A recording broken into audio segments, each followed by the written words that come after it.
Welcome in everyone to episode 129 of the Batflip Podcast. My name is Damon here with Matt and David. And this week we're going to kind of do a trade season primer, hit some miscellaneous stuff, and go over some injury news that we've had happen over the past week.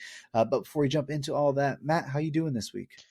I'm doing all right. I've actually had a little bit of a cold late last week. I think sometimes I'd been out of town. Sometimes when you travel, you pick up something from another area that you're not used to. So I was kind of had a rough weekend from that. But I did some work around the house and everything. It's been good. Hot down here in Alabama. It's humid already. It's not the most best weather, but yeah, everything's been good. Watching a little bit of baseball.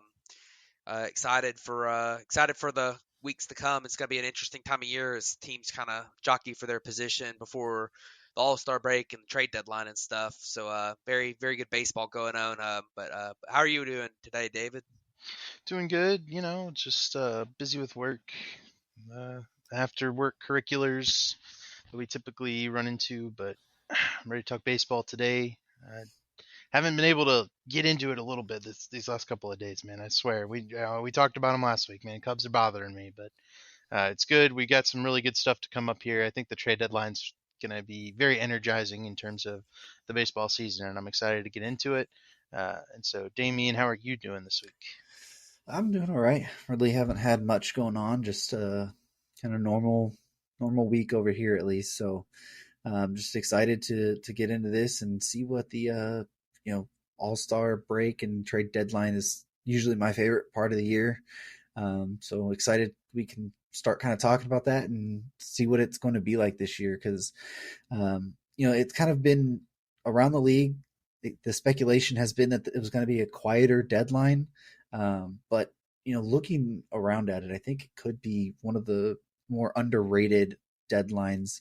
But we'll get into that here in a little bit. But let's go ahead and kind of start off with our miscellaneous section, just kind of hit all the little things. But we mentioned All-Star voting was going to start soon. Well, it started the day after we uploaded the pod, which is pretty general for this, that things usually happen the day after we talk about it. So no updates as far as that is concerned, but All-Star voting has started. So if you want to vote, you can go do that. You guys got anything on either one of that real quick? There should be some interesting races. I was looking at an article on ESPN earlier that it was kind of listing out just the guys who are currently starters or who they would project to be starters. It was an ESPN Plus thing, and it was some of them were interesting. There's some positions that it's going to be very difficult to find players having really good seasons at a few positions to good enough to be all-stars. Like I think they even listed, like in the American League for second base, they had like a Jose Altuve, and they were just like pretty much nobody else has been good enough to take it if we're going to bet that the star power gets him voted in. So like it's been interesting, but we'll see what happens. It'll be a interesting time of year. So They ignored the current MLB WAR leader, Marcus Semien. Oh, well, okay. that was the maybe. Well, Jose Altuve was the other guy. Like they had Marcus Okay. Semien, and then Jose Altuve was the other guy or something. All But right. I'm pretty sure Semien will get there. yeah, he will. But Maybe. So one of the biggest stories that just happened today, at least, was that Elly De La Cruz got his call up to the major leagues, and I'm trying to see where he's at on the current rankings of 3 prospects. Yeah, he was 5 on the Fangraphs one, but that hasn't accounted Gunnar Henderson and Corbin Carroll being up. So, yeah, somewhere right around 3 or 5. But Elly De La Cruz has been one of the more polarizing prospects as of late. In the minor leagues, he's a big time power hitter, but he strikes out a ton. He's kind of electric, steals a lot of bases. So now he's finally got his call up to the major leagues, and he's already got a walk and a double today so far. I was gonna say what just popped across my timeline from JJ Cooper.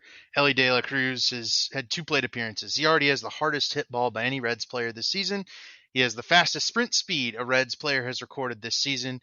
He also is the 3rd fastest sprint speed ever recorded for a Reds base runner. I'm pretty sure maybe like Billy Hamilton is the one above, but one of the 2 above. But yeah, he's already out there doing the high tools things that we expected from Elly De La Cruz. He might be the kind of player that's so unique that we'll never see another player like him. He's got that hyper athleticism with the big power that may just go superstar, and it might be super volatile, and he may be in and out of productive series. So he's really exciting because of those really loud tools though, and I'm really excited to watch him and watch some highlights and see how he does.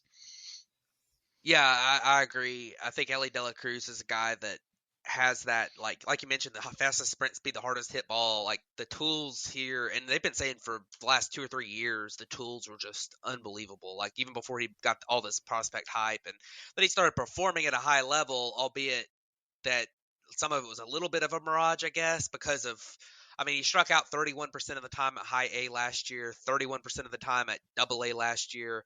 So there were some things to be yellow flags. I wouldn't call them red flags. He's so Yeah. young. And then at triple A this year, the thing that encourages me is that he doubled his walk rate from Mm-hmm. going up a level, and he did cut his strikeout rate. It's still high, and it's still a little bit worrisome for a big league level because 27% AAA. A lot of the projection systems are saying 31, 32% at the big league level this year.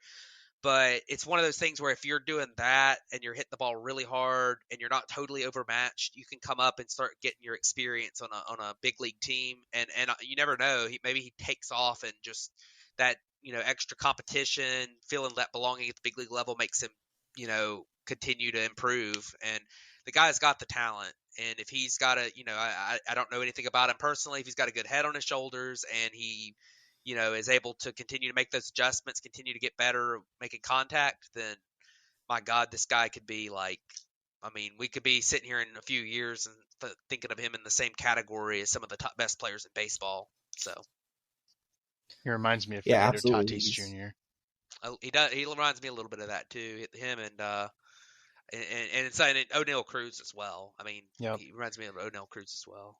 Stay off motorcycles, Ellie. Yeah, and the Um, roids. That too. listen, that was just ringworm medication, okay? So the other prospect, I think we mentioned him last week, but he actually got some time in a game and will make his first start here this next weekend. Was the Braves' top prospect, AJ Smith-Shawver, young guy that finally he didn't have many major or minor league innings at all. Kind of rocketed through, got the call up, pitched well in relief. Believe it was against the Diamondbacks, if that's Yep, right, Matt. it was. Like 2 1/3 innings, looked pretty good. And the general manager came out today and said that he's going to get his first start sometime this weekend against the Nationals. Yeah, AJ Smith-Shawver was I think he was like a 10th round draft pick or something out of high school a few years, 7th rounder, there it is, out of high school a couple years ago, and I mean he just immediately skyrocketed to the big leagues.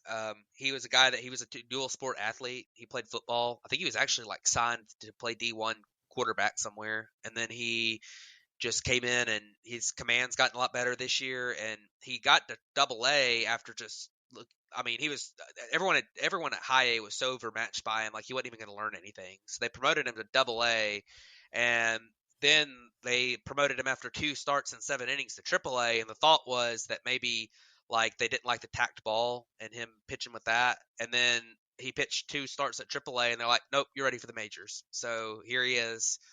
He came in and looked really good against the Diamondbacks. He had 2 1/3 innings, struck out 3 guys, including Corbin Carroll.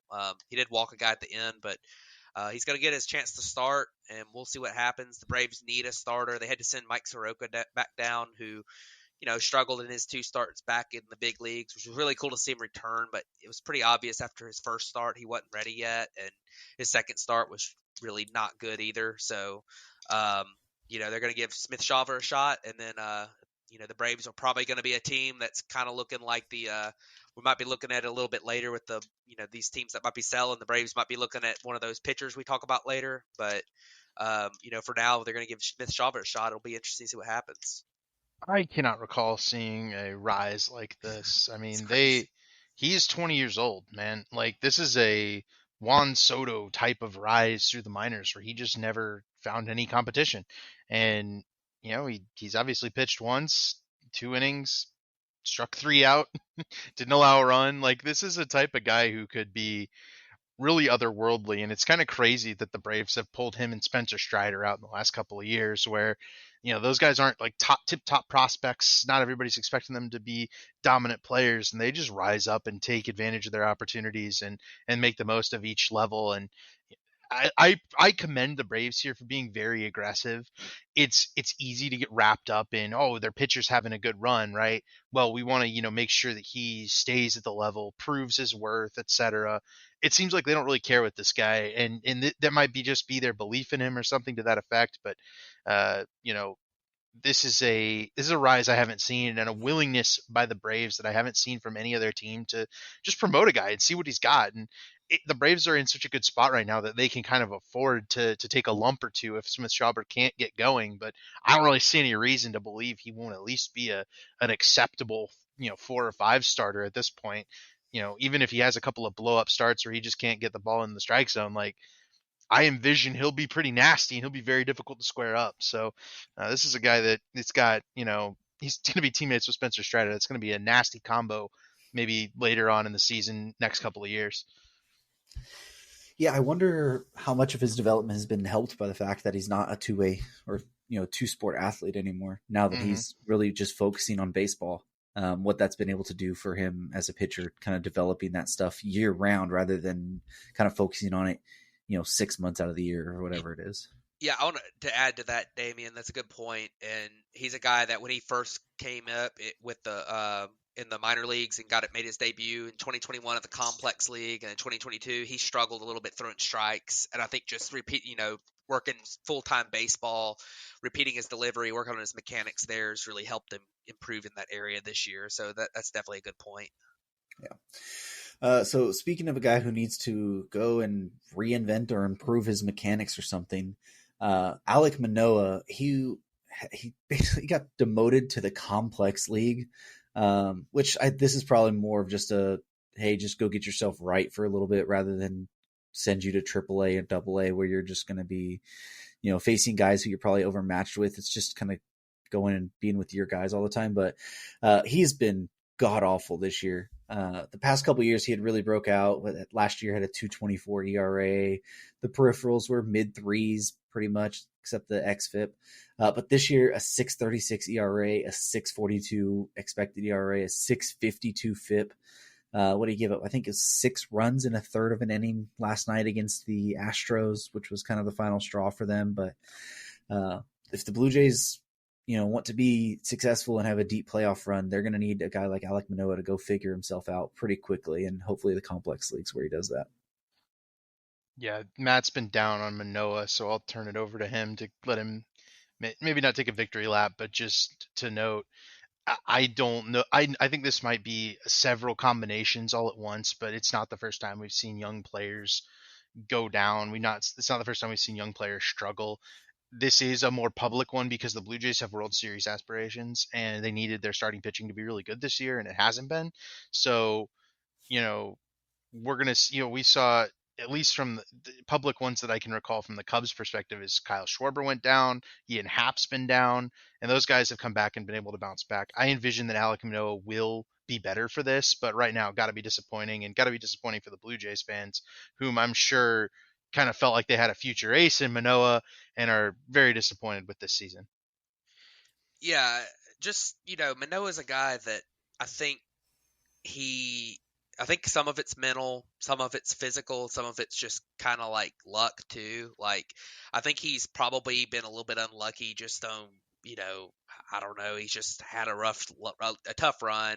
Some of it I think is, I think some of it is physical and mechanical. Like, honestly, and I hate saying this about him, but he did a lot of talking in the offseason. He looks out of shape. I mean, he does on the mound. Like, he looks like he's having trouble, and he doesn't look smooth.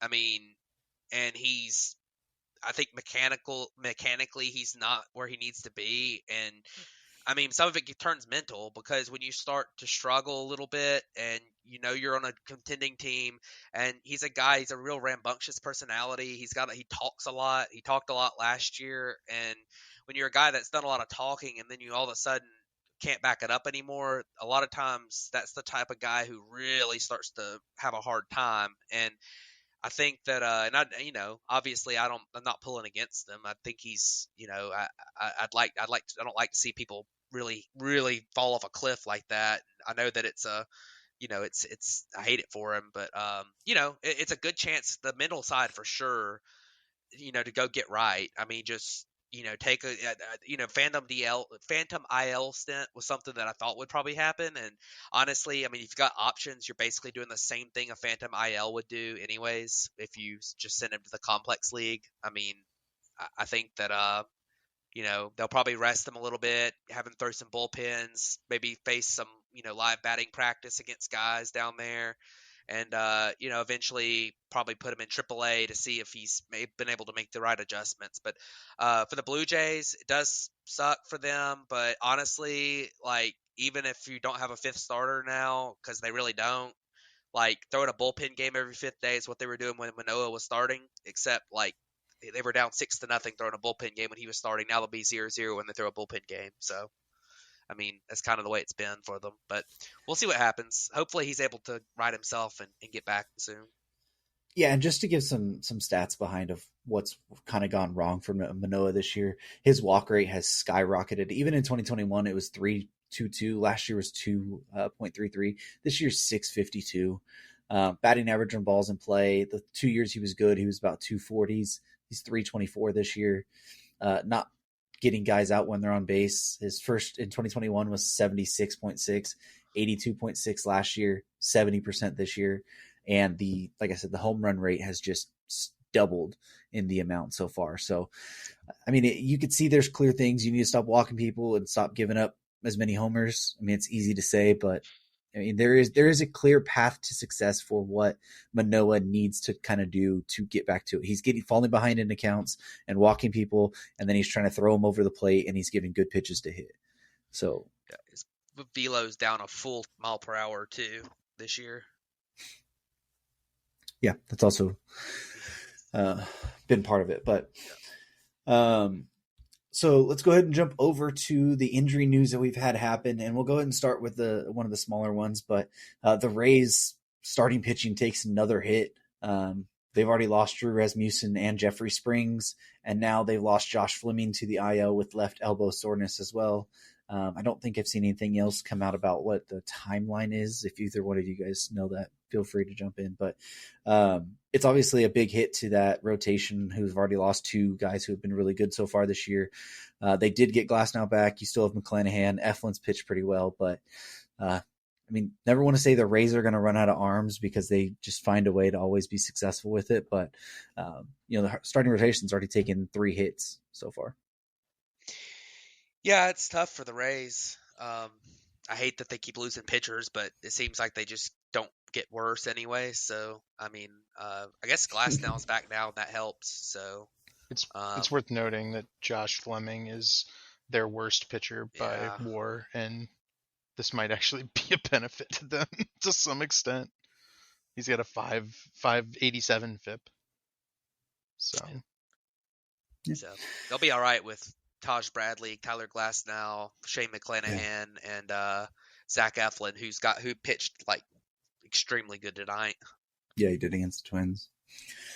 So let's go from one left-handed pitcher to the other. Let's go to Justin Steele, who went to the IL with a left forearm strain.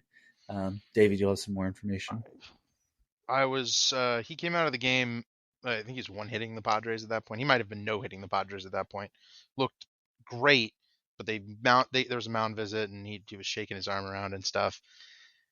Initial thought is like, well, if Justin Steele's out, season's probably over. They're saying it's a light forearm strain. He probably only needs to miss 2 starts. Wisniewski's already up. They'll just have him fill in the spot in the rotation. Hopefully this is all it is, man. I would really hate to see Justin Steele, who's having a really ascendant year, his season end like that, with an elbow injury here, but forearm never good. I really hope it's nothing. It seems to be that way, and Justin Steele's the type of guy who, I mean, his arm would have to be falling off for him to want to come out of a baseball game. So if he was coming out of a game, that tells me something's wrong. And I'm hoping that it's all that they've reported it as thus far.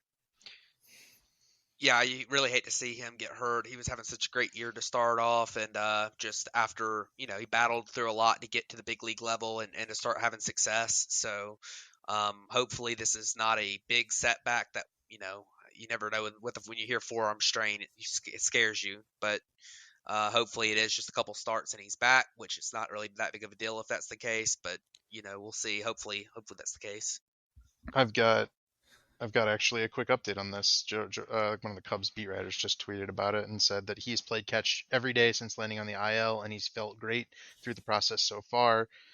I don't think that the date is right on this, but he'll be back maybe June 17th if we're playing Baltimore that day. They said versus Baltimore, so couple of weeks, couple of turns Yep. through the rotation should be the target date, and they're expecting him to be able to return basically on a minimum 15-day stint.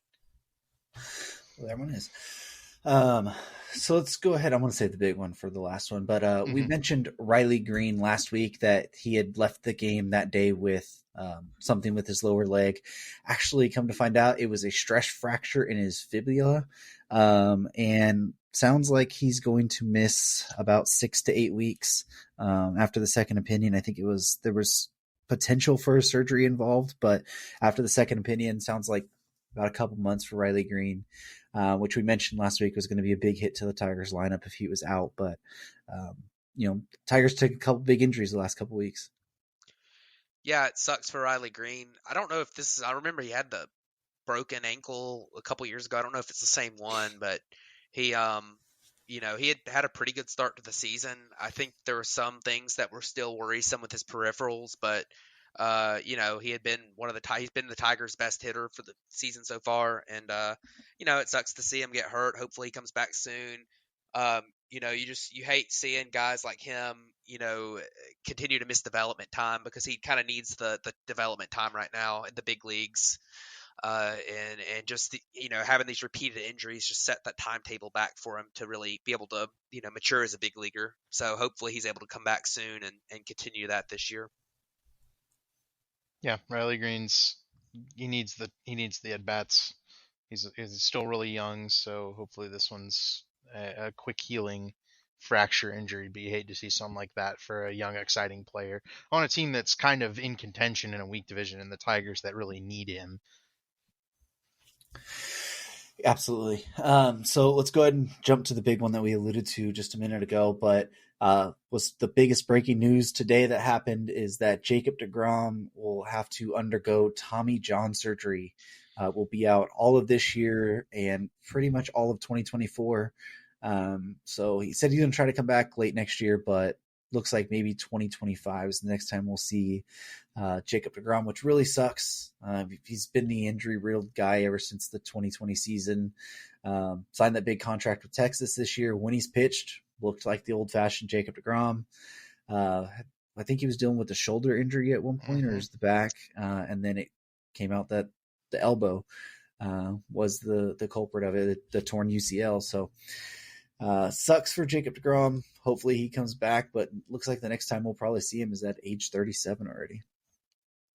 I just want to give some Jacob Degrom appreciation. I was looking through his stats because I was like, man, I don't know if you hope he gets back, but he's been through so many arm injuries already. You really hope that there's not any setbacks and you don't run into a Steven Strasburg type incident where you never see him quite the same again. And that's initially the thought that went through my head. So as I'm looking through his stats, that 2021 season that was cut short by injury, he piled up 5 wins above replacement and 15 starts in 92 innings, which is, I don't know that I've ever seen anything quite like that. He had a 108 ERA and a 124 FIP, and I'm just, the dude is so good at this pitching thing.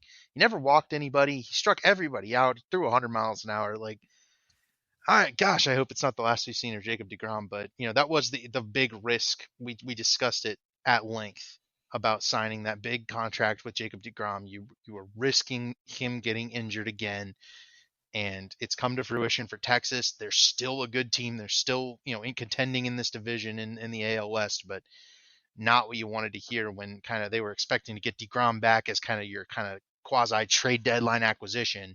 Now it's a well, he's out and he's not even a part of this anymore, and Texas may need to look at going and getting a starter. Yeah, it's really a bummer. I mean, obviously, that is something we worried about with Jacob Degrom coming into the year. The thing that kind of sucks is that a lot of his injuries haven't necessarily been like elbow, arm, forearm type stuff in his career. Like he's had shoulder last year, I think, and then he had a rib injury, I think, and then he's had the oblique, what got him a couple years ago, that he missed a lot of time from that. But he never really had like UCL damage, anything. But that was kind of the concern all along. Is this guy started throwing harder and harder and harder, and you're like, how long is that elbow gonna hold up? And the fact that he's kept having these other nagging injuries has kind of like, I think it made it late, take a little bit longer for the elbow to be the problem, and finally that happened this year. So really, really hate it. I hope he comes back healthy again at some point. I don't know. Maybe you end up seeing him with his long list have like that late career like reliever type role at some point where it's kind of like Kerry Wood after his injuries, or John Smoltz when he came back from Tommy John surgery. Pitching out of as the best closer in baseball for a couple years. Like, I think that maybe you are one of the best. He went Mariano Rivera, but yeah, I mean, maybe you see that, but we'll see. Hopefully he comes back. I mean, I really hate it. So Yeah, I saw something that I was trying to see, I saw something compared to him with the primes of him and Clayton Kershaw and just how identical the stats were. Which I don't know. I mean, we knew DeGrom has been good, but the level of what he was at was just slightly better than even what the prime Kershaw was, which it sucks to see that DeGrom is still at that level and we're gonna lose it. But when he's expected to return in 2025, he'll still have 3 years and $115 million left on his contract. Mm-hmm. It's insane. So I hope that he's able to have that kind of Justin Verlander comeback, which we've seen. What was Verlander, 39 when he did it, or 40? Mm-hmm. Yeah. So DeGrom will be, what will he be? He'll be 37. So hopefully he's able to come back and have that type of rebound. But so let's go ahead and jump over to the trade deadline kind of primer type that we want to get to, and really talk about all the teams that kind of technically aren't in the playoffs at the moment and whether they'll be buying, selling, if we know, and the potential players that they would have to either, to sell off. But we said we weren't going to talk about those ones. So start with the Blue Jays. Maybe. I mean, let's. If anything, should we pull up and go through the playoffs of the teams that are already in, as we've started June now, and note who's definitely a buyer? Because I think anyone who's in the playoffs right now is buying, almost certainly. Yeah. So let's pull up that real quick. So as in the National League in the playoffs right now, Atlanta, Pittsburgh, and then the Arizona and LA are tied for the division lead in the West. So those are your division leaders. And then in the wild card, you got the other Arizona, LA team, whatever one that one is, and then Miami and Milwaukee. And then on the American League side, you have Tampa Bay, Texas, and Minnesota as your division leaders. And then in the wild card, it's Baltimore, Houston, and the Yankees. One thing I know one of the teams we haven't thrown on here, but the Pirates we have on here, they're in the division lead right now. The Marlins are another team that I'd throw in here. A couple of these teams are kind of like the Orioles were last year, where they might be in a situation where they end up selling, even though right now they're in the playoffs and they're playing really well. So there's some red flags, especially with the Marlins. Like, I think they've got like a negative 50 run differential or something. So, but we'll see. I just thought it might be worth bringing up that, those aren't necessarily, like the Braves are going to buy, the Brewers are probably going to buy. Well, who knows about them? The Cardinals and Dodgers are going to buy 100%, but like some of these teams you just never know. Yeah. Yeah. So let's just go and we'll start with the American League East so far. You mentioned the Orioles. We think they're going to buy the Blue Jays. They are 3 games out of the wild card at the moment, 9.5 games back at the division. But I think we kind of expect them to be buyers at this point. No real reason for them or even players to sell off. Right. Yeah, I agree. I don't think, they're going to be at least 5 or 6 games above 500. So I don't see a way that they don't buy. Their playoff odds are still really high. I mean, they've still got the talent. They've kind of underperformed a little bit. They did the same thing last year. They're going to end up buying probably. They could go get a pitcher. Yeah. And then, so next would be Boston. They are 12 games back in the division, 5.5 games from the wild card. I mean, they are kind of a weird team. They never really kind of do the sell piece or sell thing. They kind of, even last year, they kind of teetered on buying and selling at the same time. I mean, if they were to sell, who are some pieces that you guys would think they could potentially flip? Boston's a hard one because a lot of their players right now are very young. They were able to kind of go through that selling ish type of phase, and they re-signed Rafael Devers to the big extension.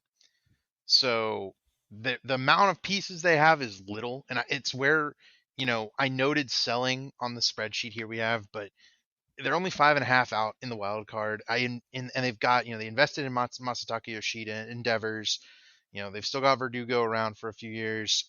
The only two real names that I came up with were Kike Hernandez and James Paxton. I don't know if you have any more, Matt, but they got Martin on a 2-year deal, Jansen's on a long-term deal. This feels like a team that's going to keep giving it a shot all the way up to the deadline, and then they might just throw away a couple of the 1-year expiring contracts and run it back again next year. Yeah, I mean, I don't disagree with you at all. I would be surprised if they just sold. I mean, like you said, they don't really have that many pieces to sell, but I could see them maybe. I mean, maybe they get some of these. They could maybe get a taker for Corey Kluber for a player to be named later or an international bonus slot or something too, something like that. I mean, like I don't think that there's that many pieces they have that are desirable to sell. And I mean, honestly, this team, they're 5.5 games back, but I think there's a non-zero chance they go on a run at some point. Like, I mean, they have had some guys underperform. I mean, Rafael Devers has been really bad. I mean, he's not going to be this bad all year. He's got a 105 WRC plus on the season, and I mean that's not horrible, but for Rafael Devers it is. So he's got a sub 300 on base percentage. So you got some guys like that maybe play a little bit better. We'll see if they end up, if they get 2 or 3 games above 500, they might end up trying to add a fringe piece or something. But I don't see them. I mean, Kike Hernandez is probably the guy they would move. I don't know when Adam Duvall comes back, but that might be another guy they might look to move if he gets healthy again. So we'll see. Yeah, so the next team we'll jump over to the American League Central now would be the Cleveland Guardians. They are 3.5 games back in the division, 8 games back in the wild card. There had been some rumblings, beforehand in the offseason about Ahmed Rosario potentially being on the block. And even over the last week or so, there's kind of been some talk about maybe they would consider doing a Shane Bieber deal at this moment. But I mean, they're kind of a weird team too. They don't really ever kind of sell off. They're still kind of in the hunt here in the division. You guys think that they would actually sell off somebody like Bieber or that being only 3.5 games behind the Twins? I wouldn't be stunned.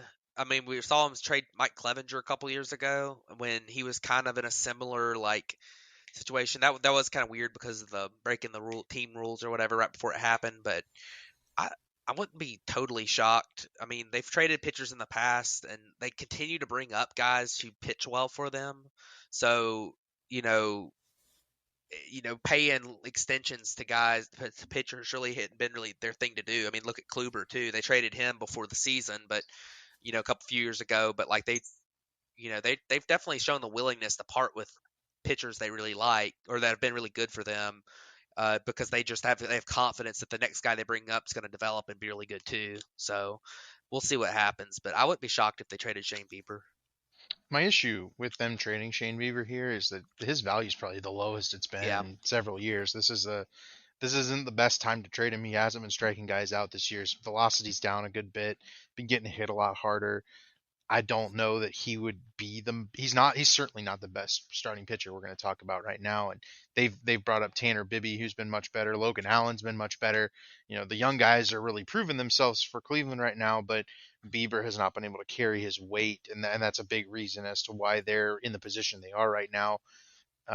Rosario hasn't been good either. This is not a team built with 1 year deals, right? I mean, this is a team built out of the farm, young deals, extensions with the likes of Jose Ramirez. They're not going to be moving a lot of those guys.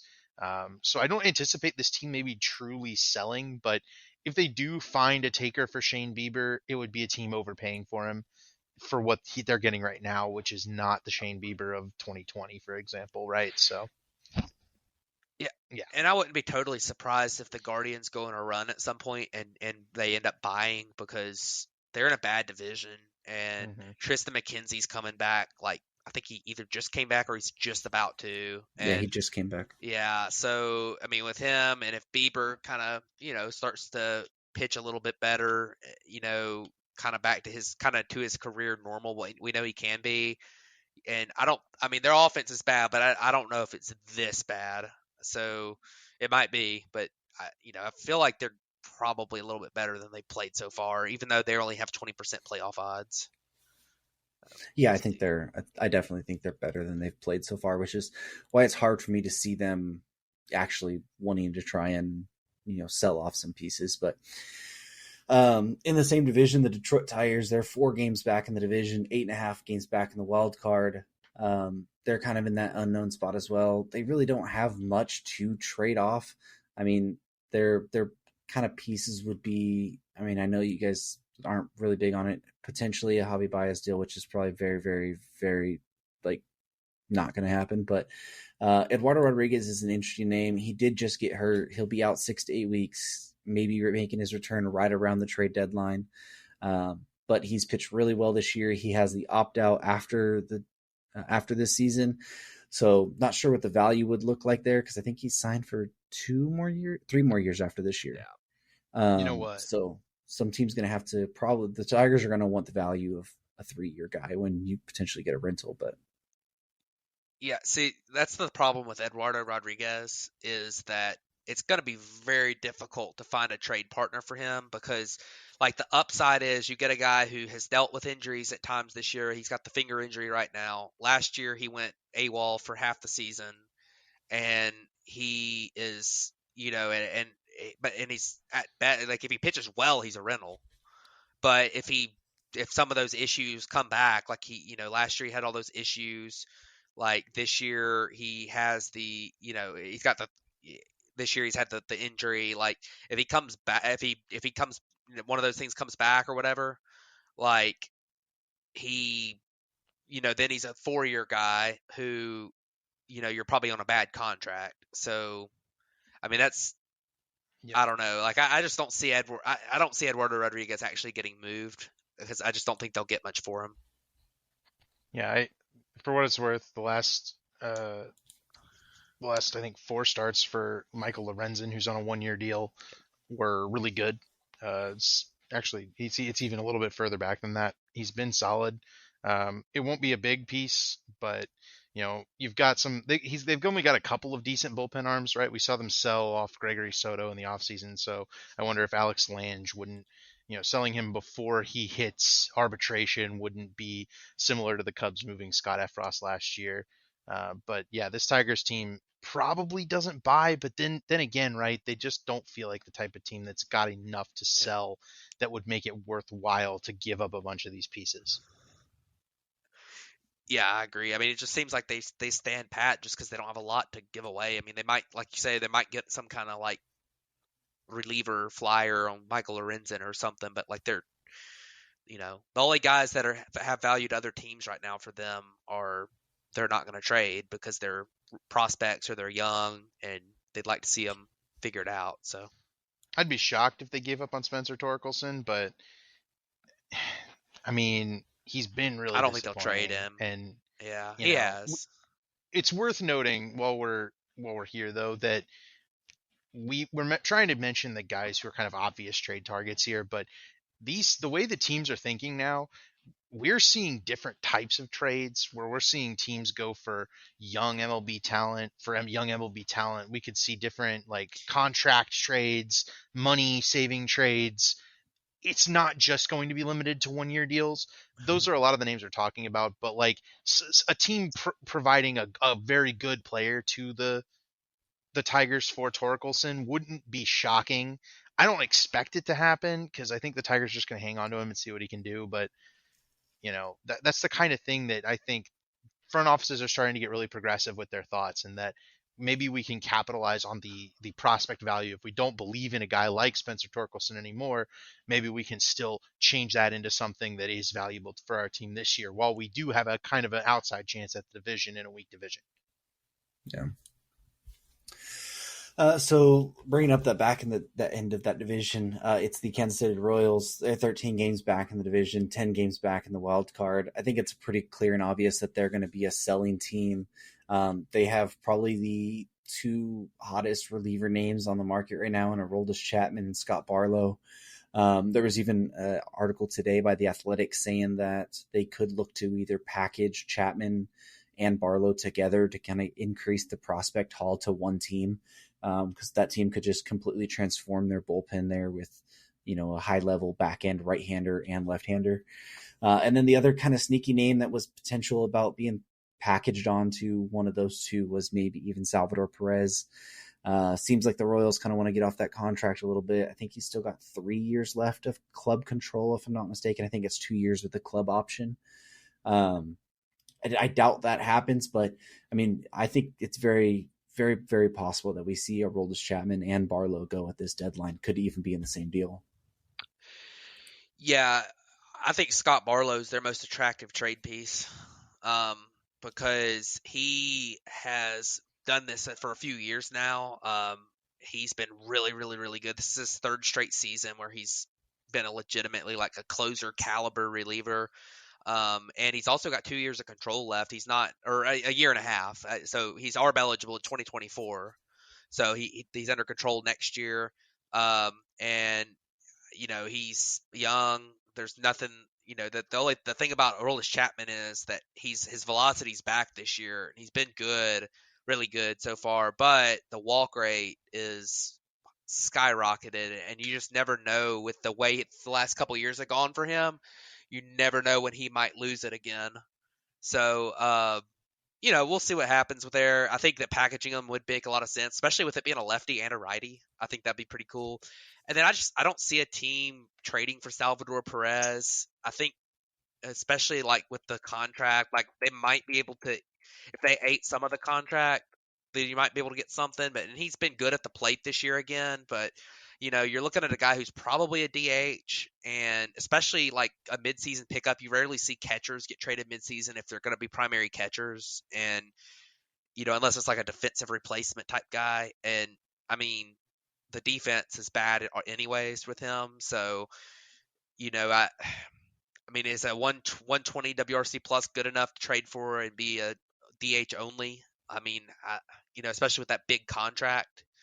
Like, I mean, it's not a huge contract, but he's $20 million a year. So I'd be surprised if they're able to find something to trade him, somewhere to trade him without eating a lot of money on it. So I kind of expect that they just kind of keep him around, being veteran presence. But you never know. Maybe they do find something for him. Yeah, it's worth noting that he also will have 10-5 rights. Yeah. So he'll have a full no trade clause as well. So that could also be a factor into a potential deal. I don't anticipate them moving on from Salvi. Ultimately, I like the idea to trade Barlow and Chapman in the same deal, though. I think that could be one of those trades that we look at in July and say, wow, that could win a team the division right there. Well, and it's even been that they're willing to do it earlier too, if a team really wants to jump ahead of it. So I think that the Royals shouldn't be a team that wait until the deadline to make that deal. I think if they can jump on it now or soon, but the Chicago White Sox are the last team in this division. They're 5.5 games back in the division, 10 games back in the wild card.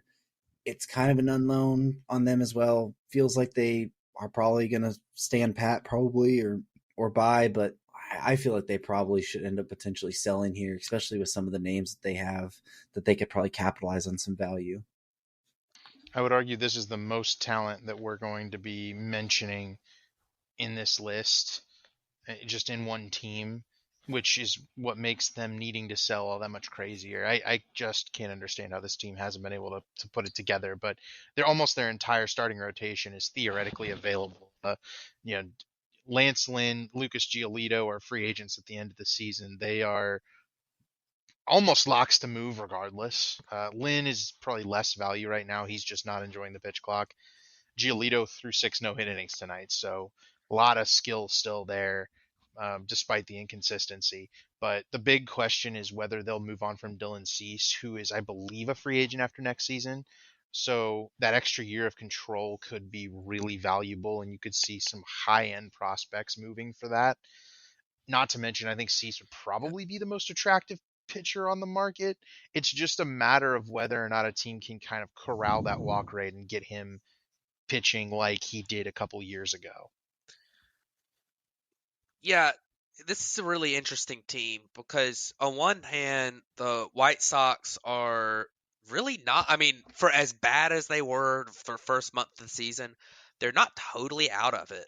Because I mean, you look at them; they only have 7% playoff odds, but they are just. I think they're up in the ninth inning right now. The Twins lost today, so I mean they're potentially going to be 4.5 games back in the division, in a bad division. With one of those teams ahead of them is Detroit, who they'll pretty certainly end up above. So I wouldn't be shocked if they ended up buying. I mean, these pitchers, Giolito's a free agent at the end of the year, but I don't know if he's a guy that would get the qualifying offer right now. So that probably would end up being kind of the baseline. Are you going to get a prospect that's better than the qualifying offer? And the answer is probably no right now. He hasn't really. I mean, he's been okay this year. He did good tonight, but he's got a 4.29 FIP, a 4.41 xFIP on the season. He's got up a lot of home runs. Lance Lynn's been horrible this year. Like he's got a club option that'll get declined at the end of this year. Cease, I just feel like Cease, he'd be selling low. He's also not. He is not a free agent till 2026, so he has 2 more years after this one of control. He's a guy, if they went full on fire sale, then he would be a very attractive option on the market, even with the down year this year. But I just don't see the White Sox doing that anyways, even if they do feel like they're totally out of it. Tim Anderson's a guy who could definitely get them something in return. I would move on from him if I was good. If they're really out of it at the deadline, I'd move on from Tim Anderson, try to trade Giolito and Lynn. But Joe Kelly and Liam Hendricks, definitely a couple more guys that you would look at maybe being, good relievers on the market. So, but I don't see the White Sox selling just because that's kind of what they've done the last few years is just stand pat with their team. They've got the talent to make a little bit of a run. So we'll see what happens. But, this team, I mean, honestly, I don't think these teams are quite as interesting as they say. These are big names that I think are going to have less value than people think, except for maybe Dylan Cease if they decided that it was time to move him. But I don't see that happening. Yeah. So let's go ahead and jump over to the American League West. The first couple teams I don't envision selling, and that's the Angels and the Mariners. They're both 9 and 10 games back in the division, 5 and 6 games back in the wild card. Obviously, the big name on the Angels is Matt Moore. That could be traded this year. It's Shohei, but I don't think Art Moreno's, ego will let him trade Shohei at all. Like, he firmly believes that Shohei is going to be back, and I think everyone knows that Shohei is going to be gone. But they have a couple relievers that they could potentially move, and then looking at the Mariners, very rare that Jerry Dipoto would ever kind of sell off either, and they have a ton of talent. Especially if some of the pitchers can turn it around and if Julio gets going. But anyways. Yeah, the Angels aren't trading Shohei unless they go on like a 10-game losing streak. If they're like, I think if they went into the deadline and they were like 10 games under 500 or something, that they would probably think about it. But I mean, they're going to be around 500. The problem with the Angels is that their record is going to be okay, but in the American League right now, with the records of teams in the AL East, and then the two teams leading the AL West, like there's just not going to be that wild card spot's not going to go to an 88 win team or something, or an 85 win team. It's going to go to a 95 win team because the Central's so bad. Like, if the Angels were in the Central, then we'd be calling them buyers. They'd be in first place, and we'd be talking about how they were, how we were going to finally see Shohei and Trout in the postseason. But they just aren't. They're not in the Central, and they're facing three other really good teams in their division. So I think, but the optics of trading Shohei, if you're right around 500, even if that's probably leads to a sub 20% playoff chance, which is what they have right now, like, I just don't think they'll do it. And Art Moreno's not going to do it anyways, probably. So, and I don't even know if it's worth talking about. But Matt Moore, maybe. If they don't trade Shohei, I don't think they really sell anybody. I think they try to make one more run at it. Like they might add something to see if they can just catch fire or something. But Yeah. I don't know. The Mariners. I mean, the Mariners are weird because last year they did so well. I do think that their talent level is. I think they're a little bit better than they've played, but last year they got such great performances from like Eugenio Suarez, and Carlos Santana was big for them last year, and he's not there anymore. Like the Colton Wong hadn't worked out. Like they're not they're legitimately not as good as they were expected to be. And offensively, they're just challenged. And I think that this is a team me and David were talking about before the show. Like this is a team that maybe could trade from their pitching depth and add a bat. Like they might be one of those buy sell type teams who does both. And that would be in Jerry DePoto's, that would be totally in his, it's something he would do too. I mean, and we were talking about even with the Cardinals, because the Cardinals have all these outfielders and the Mariners have extra pitching. So that could end up being a little bit of maybe a match made in heaven right there. But I don't think they sell because, I mean, honestly, like, I don't think anybody's taking on Eugenio Suarez's contract anyways. Like, only one more year on it.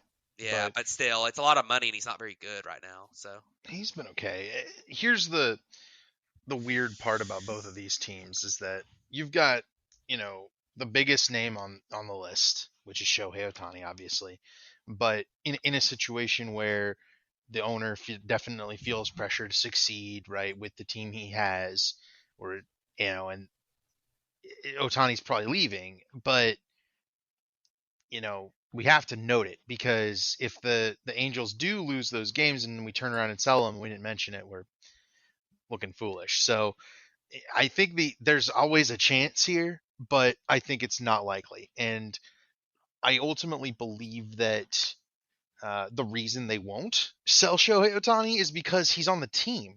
Like he pitches once every 5 days. They're not going to go on a 10-game losing streak because Ohtani pitches twice in a 10-game stretch. So that's just where it's unlikely. I feel like this Angels team may just hover around 500. They might try to buy, but the Mariners are in the same boat where they're back of the wild card right now. The AL East is just so good, and the Mariners offense has been faltering on them. And they're gonna, if they want to make that run, they've got the pitching to do well in the playoffs, but they've got to make those additions. So the Mariners make sense as a buy team. They have a bunch of like last year types like Teoscar Hernandez and Colton Wong and AJ Pollock that could theoretically be available if they were to go on a selling spree. But ultimately, I think they would be the kind that goes and sells and buys. It's a very interesting spot for a lot of these teams where we don't exactly know. We do know which names would be getting moved on a lot of these teams. And I think the Shohei domino is the big one that we at least have to mention here, because if that one stays hidden, the price for a lot of these other starting pitchers that are not also great hitters goes way up. So real quick, right before we move on, over under on Jerry DePoto trades before the deadline at 4.5. I think it's a good line. I'm going to go under, but I think it's a good line. I think he'll hit like 3 or 4. 4.5. I'll go. I'll say he makes like 4. So I think that's under, but barely. It's good line. Good line. Anyway, so let's go to the Oakland A's, whose playoff odds are like -1 trillion. They don't even need to worry about the games back here, but and we can call them the Oakland A's because it doesn't look like Vegas is going to happen, which is just it's That completely I think stupid. That it's still gonna It's happen. gonna It's just happen. posturing. dude, it didn't even get past the It's first part of the voting to go to the private committee. It's a joke. That was It already is a their joke. third. This was their third stadium deal, and it didn't even get past the first round. It is a disaster on all fronts in Oakland, It's stupid. much like this team is. But they do have some decent players, right? And Yeah. I think they will make some moves, but I think the moves will be short, and they've got a lot of guys under control. They're playing a lot of young guys like Brent Rooker, Ryan Noda. They've got some control. Good bats to obviously grab, but the price may not get matched. I think the guy that you'll definitely see get moved is Paul Blackburn. I think he's probably going to pitch his way out of there. Ramon Laureano might also finally leave, but he's played so poorly that his value is nowhere near what it was a couple of years ago when they probably should have moved him.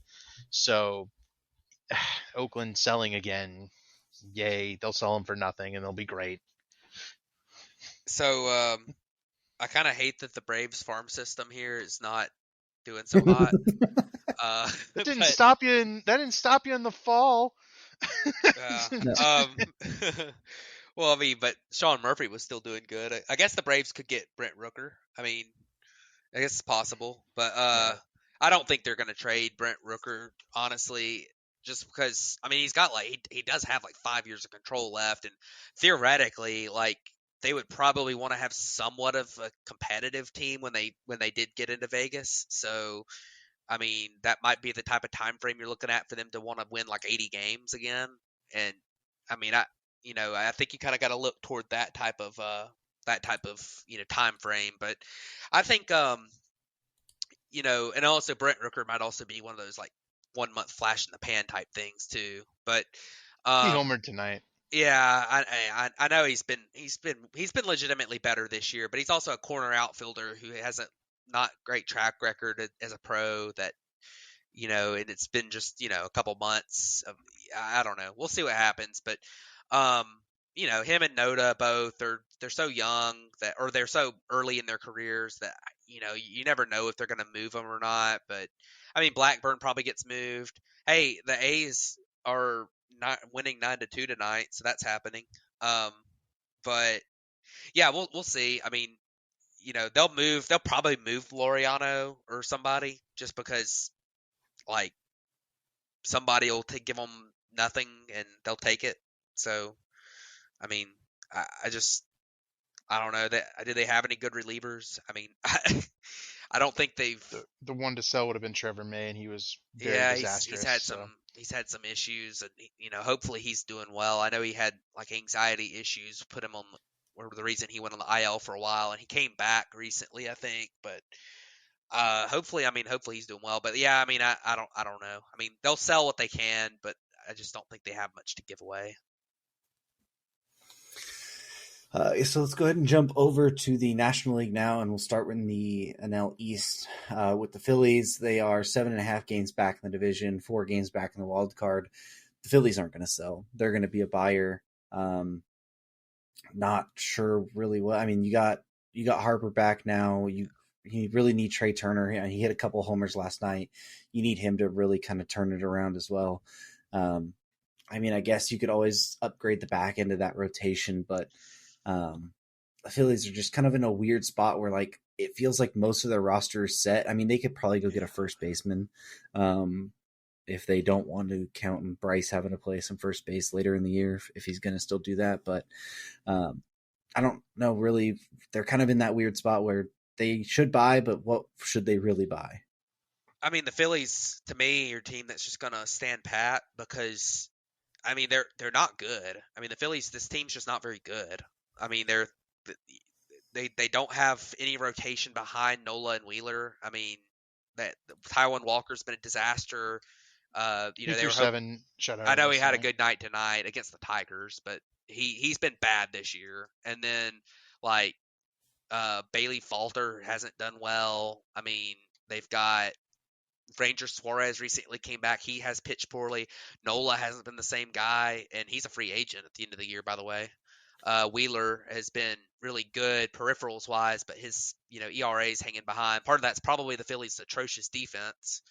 But I don't know. I mean, this team is not that great. They don't have any depth, and when you don't have depth, you really need a lot of things to go right as a team coming into the season. And they've had some few injuries and stuff where that lack of depth has really been exposed by the injuries. So, um, I don't see them. I don't see them selling for sure because they put way too much money into this roster to sell. Um, but who knows? Maybe they'll end up maybe they'll end up buying something. But I could see them ending up being like a stand pat type team just because I mean I don't know if it's worth investing a lot into this roster this year to buy a Reynolds when you're got 30% playoff odds and you're in fourth place. They'll need to move forward, I think, to buy. But the Phillies are in a weird spot where they don't even have. Were you trading Aaron Nola on a 1-year deal? Like probably not, right? So they're selling, or they're going to buy or stand pat at minimum. Yeah. So let's go to the big seller of last year's deadline, the Washington Nationals, and they are 10 games back in the division, 6.5 games back of the wild card. I think it's obvious that if they have pieces to sell, they should sell it. And I mean, really, the two pieces that kind of stand out are Heimer Candelario and Corey Dickerson so far. Really, and no other pieces in the rotation, and I mean maybe a couple of bullpen arms, but even then, those have been pretty risky so far. Nationals are in a spot where they need to get rid of Candelario as soon as possible to one of these teams that's starting to get desperate at third base. There's several of them, so they're a pretty easy team here. Trade Candelario quick while his value's up, and you stand pat through the deadline and see where you are at the end of the season. They're close in the wild card right now, 6.5 back. They're not by any means out of it, but this is not a team that's out here to win games. This is a team that's out here to prepare for the next wave. Yeah, with the Nationals, I think that we look at Jeimer Candelario. He's been really good this year, and you sit here and you're talking about the Tigers who don't really have anybody to sell, and they non-tendered him for some reason. So that happened. Yep, that's what a bad move that was. Yeah, and then Corey Dickerson's another guy who hasn't played a ton. He dealt with some injuries, but he's actually been pretty good. He's that sneaky left-handed bat that plays corner outfield that you're probably going to see a lot of those types of guys moved because they're a lot of teams need that. I mean, they need the platoon guy. I mean, there's several teams that could use a guy like that. So, they'll probably get something for him. Not a lot, but they'll get, a low-level flyer or something. So, but there's not a ton to sell here. Absolutely. So let's go jump over to the NL Central now. We mentioned the Cardinals earlier with having some of those outfield pieces. If they were to potentially sell, which they're usually a team that kind of doesn't, but we still could see a move of one of the Tyler O'Neill's, Dylan Carlson's, kind of that extra outfield piece. Now that they've recalled Jordan Walker to play in the outfield, you could still have Lars Nootbaar and who's the other outfielder they have? Donovan plays some outfield.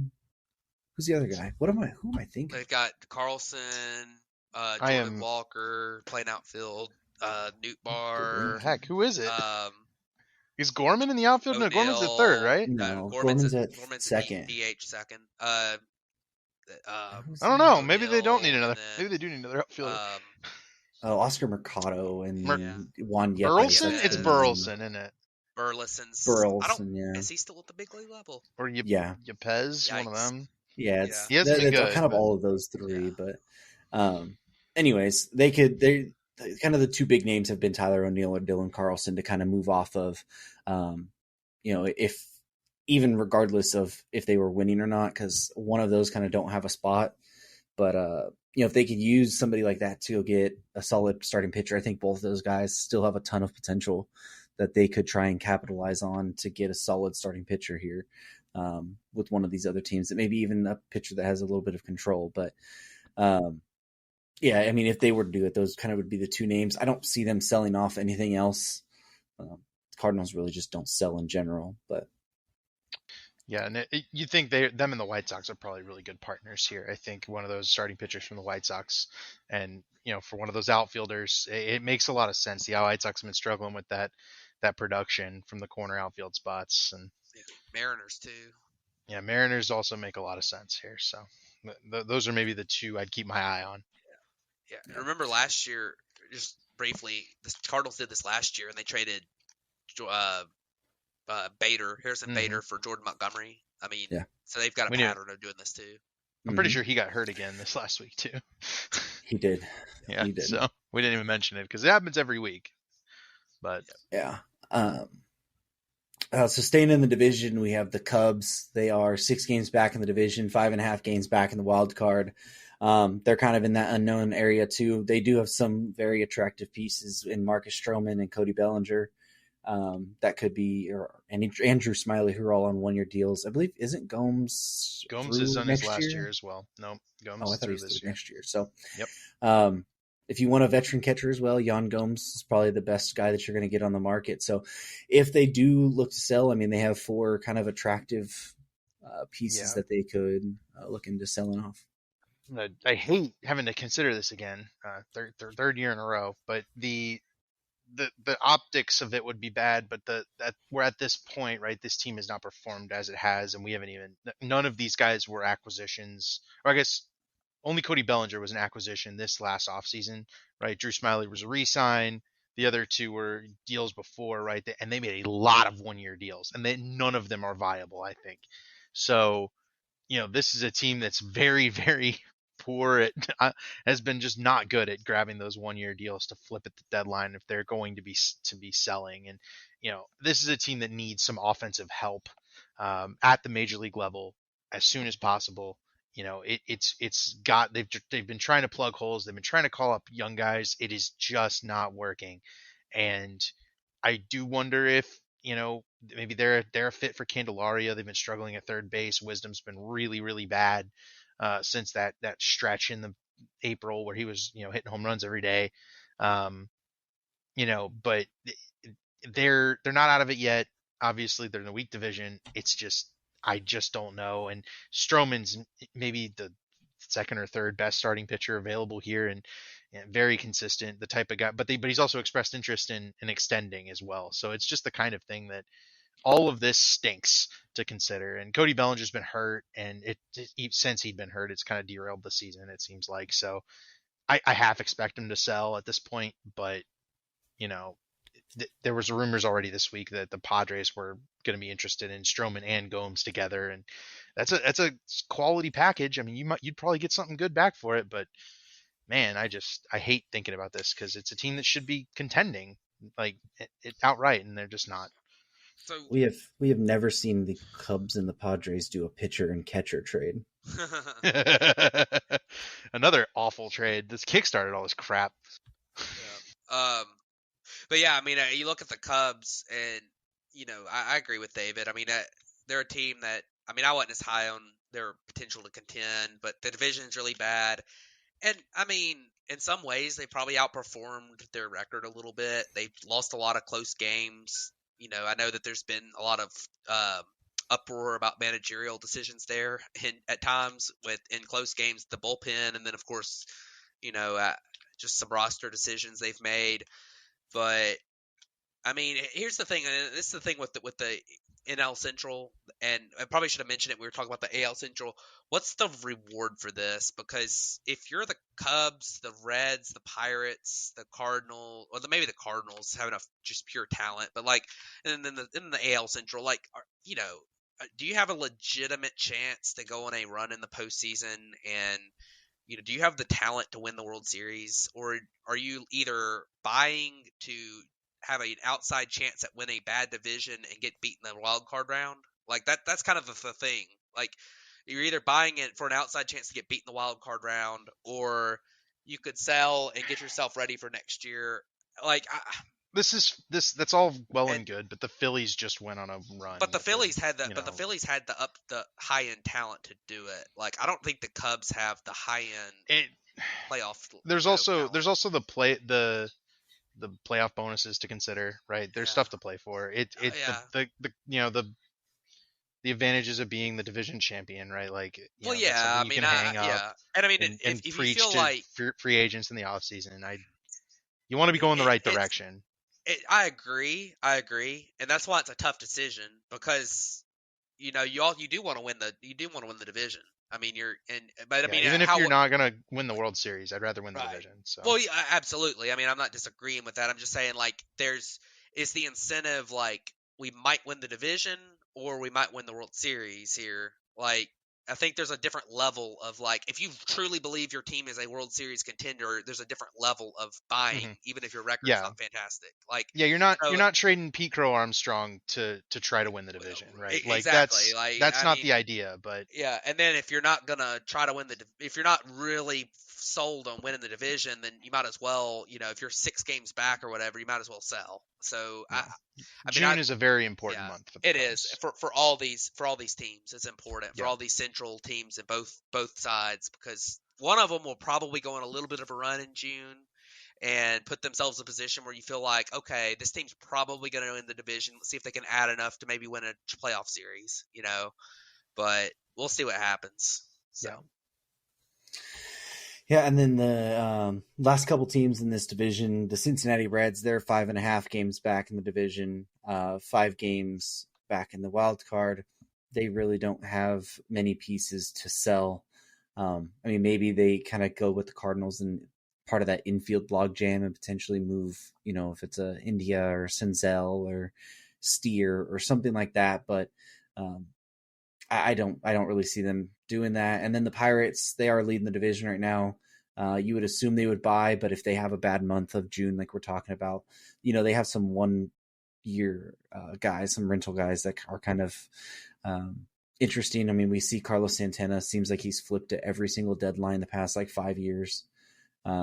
Rich Hill, Austin Hedges. I mean, there are a couple names, but nothing of big time value if they're going to try and sell. I think they'd more likely stand pat / buy. But like you said, it's a very pivotal month for those kind of 3 teams there, and then the Reds, obviously.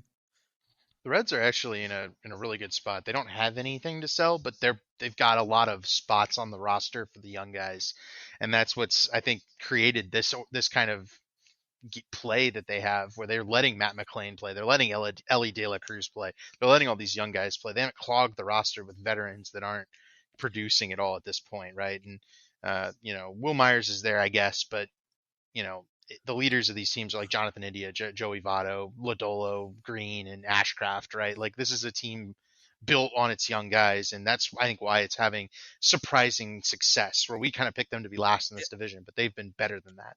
yeah, one thing with the Reds that I would look out for a little bit, they have a logjam of prospects that are either at AAA or are just making their major league debuts on the infield, and they're that sneaky type of team that if they can hang to 5 games back ish, you know, like there's a chance that they might even think about, and they probably would do it in the offseason because there's really not that guy available. But this is the team that traded for Trevor Bauer several years ago when they were kind of in the same position. And, mid-season, everyone was like, what are you doing? Like, because they had a logjam of a couple prospects and they had an opportunity to get a guy they really thought was a good pitcher. So, maybe on a maybe on a team, maybe a guy who's not a free agent after this year, they might maybe taking a look at buying somebody. But I mean, they don't really have a ton to sell, and they're going to have that logjam here soon at because they got, Christian Encarnacion Strand, they've got Spencer Steer, they've got Elly De La Cruz, they've got Jonathan India, and they could also just trade somebody they could trade Jonathan India or somebody like that too, which there'd been a few rumblings about that, but we kind of feel like it's fairly unlikely. I mean, and they also might just move somebody to the outfield or something too. But we'll see what happens there. But this is a team that has a few different options. They could be interesting at the deadline for sure. Yeah, absolutely. So let's go ahead and jump over to the National League West now, where we have the San Diego Padres at 7 games back in the division, 4 games back in the wild card. You have the San Francisco Giants. They're 5.5 games back in the division, 2.5 in the wild card. And then the Rockies, 9.5 back in the division, 6.5 in the wild card. We kind of know the Padres aren't gonna sell. They're gonna be buyers big time. The Giants, although they probably should end up selling, Farhan Zaidi's already came out and said they're gonna look to be aggressive early on the deadline and make some deals. And then the Rockies, they just never trade anybody when they should anyways. So why would we think they would actually trade anybody this time? Yeah, that's just the Giants are a sneaky good team right now. Like they're right around 500, and they've kind of had some bad luck this year so far. So, I mean, I wouldn't be shocked to see them buying, and because I mean, right now the wild card is pretty low in the National League. I mean, you're looking at like the Marlins right now. I mean, the Giants are almost undoubtedly a better baseball team than the Marlins. So I would be shocked if they bought, but maybe buy a couple smaller pieces early, see if you can get on a run. But yeah, the Padres aren't selling. They're gonna buy, and I don't know if they're gonna really be able to go with a big splash buy like they have in the past, but they might. And they're they put way too much into this year's roster to not buy. Yeah, and the Rockies are an organization where like we said, we don't know what they're doing. It does make sense for them to finally move off of Charlie Blackmon. He's been pretty good this year, and he's the type of guy that could go kind of add to a team that needs a little help at DH or left field. Thinking maybe Matt's Atlanta Braves, right? He mentioned Brant Rooker earlier too, but ultimately, their bullpen's been really strong. They could trade some guys out of it and actually pick up some decent prospects, right? I mean, Justin Lawrence has been there for a while. Brad Hand's on a 1-year deal. Daniel Bard's on a 2-year deal, but he's been good, and it's just they're always going to be question marks when it comes to the Rockies due to that ownership group, and the players are all on kind of longer term contracts. You wonder if they want to get off of some of that money, but it's so hard to figure out what they're doing at any given point because it seems like their goal is to play 500 ball, and they're kind of almost there this year, but that, like, why is that their goal? So yeah, but Rockies are tough to figure out. Giants and Padres aren't selling, but they're currently out of it right now, so they're going to need to step it up, and they're in a tough division to make that happen. Yeah, the Rockies are. I mean, like you said, they should trade some relievers. They probably won't because that's what they haven't in the past. I mean, they don't really have any position players to trade other than Charlie Blackmon, who knows if they actually trade him or not? Because I mean, they've shown that in the past, with the exception of Nolan Arenado, they just hold on to homegrown players until they're free agents and then let them walk. So, I mean, and Charlie Blackmon's not really a guy that he's been there for so long that you almost feel like they're probably gonna just hold on to him and let him finish out his year there because they don't feel like they're gonna get anything worth trading him for. So, but I mean, I don't know.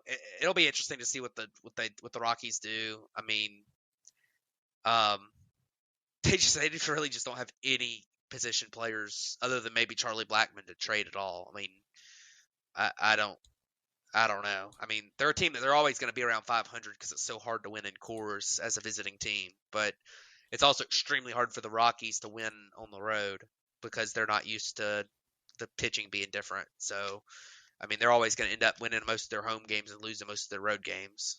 So, but they're weird. Yeah, they're really weird. But let's go ahead and that will pretty much wrap up the trade deadline primer. So it'll be fun to look back here in a couple months after the deadline and see what has happened and if we were right on some things and if we were wrong on some things. But let's go ahead and jump over to player of the week and kind of wrap this show up. So David, who do you have for your player this week? Yeah, a little bit of a week for overall players, but I went with David Bednar of the Pirates. 4 saves this week, which is a pretty spiffy number, and kept them in 4 wins. That keeps them in the division lead in the NL Central right now. So that's big. I think for the Pirates, they're going to need to continue big performances from guys like Bednar, and we don't usually highlight a relief pitcher, so I feel like one of the guys that's been one of the best relievers in baseball thus far. And if the Pirates were to sell, he'd probably be one of those guys that would fetch a pretty penny on the market at this moment. But with that team leading the division, I can't envision them getting rid of a guy like David Bednar. He's been so crucial to their success. Their bullpen's been good, and he's a big part of it. So, good week for David Bednar, 4 saves, no earned runs. That's 4 wins for the Pirates. That's how they're able to stick around, is they keep banking wins early in the season, and as that slump comes, which it kind of came in May, they're able to stick around, and now they're still first in the division.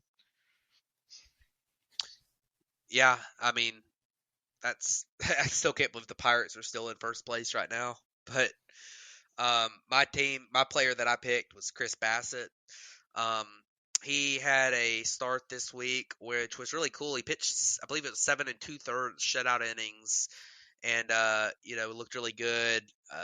Believe that was against his former team in the Mets that didn't re-sign him after last year, and so that was really cool for him. And then he also, like, during that game, his wife was going into labor, so he left the game and immediately went to be with his wife and his new child, which was really cool. So I heard that on a podcast this morning, and I thought that was kind of a cool thing to shout out. He had obviously a 7 2/3 shutout inning start against his former team was worthy of putting him on the players of the week, I felt like. So really good on Chris Bassett this week.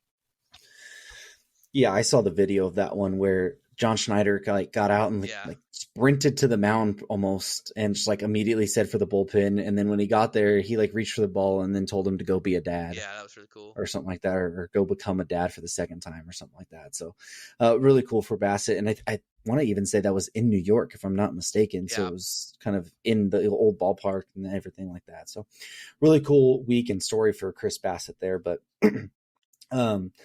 I ended up going with the lone hitter this week, which was kind of surprising.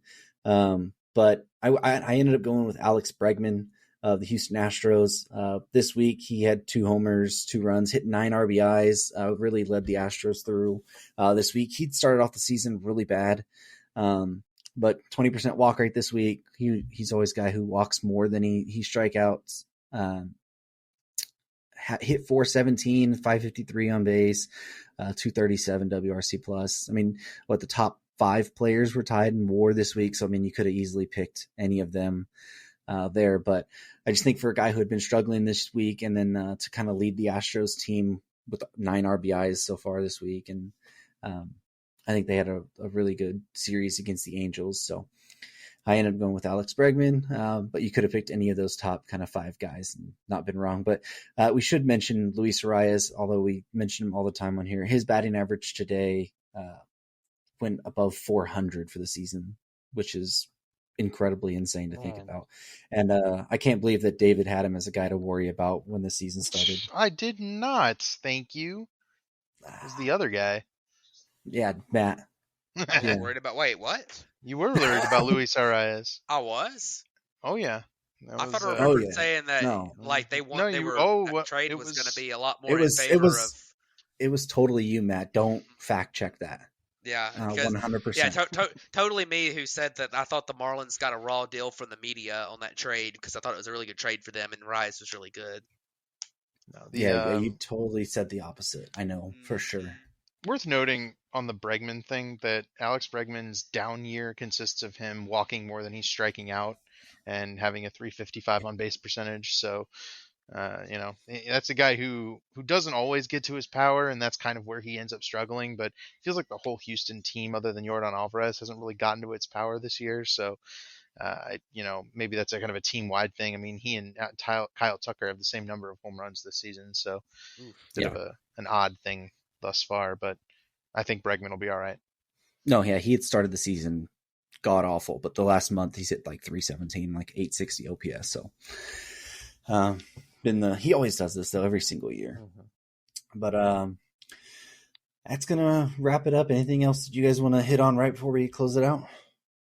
Yeah, I just saw where one of y'all sent that Aaron Judge is going on the IL. So we mentioned him earlier. I think we mentioned that might happen earlier, but not good. I hope he comes back soon.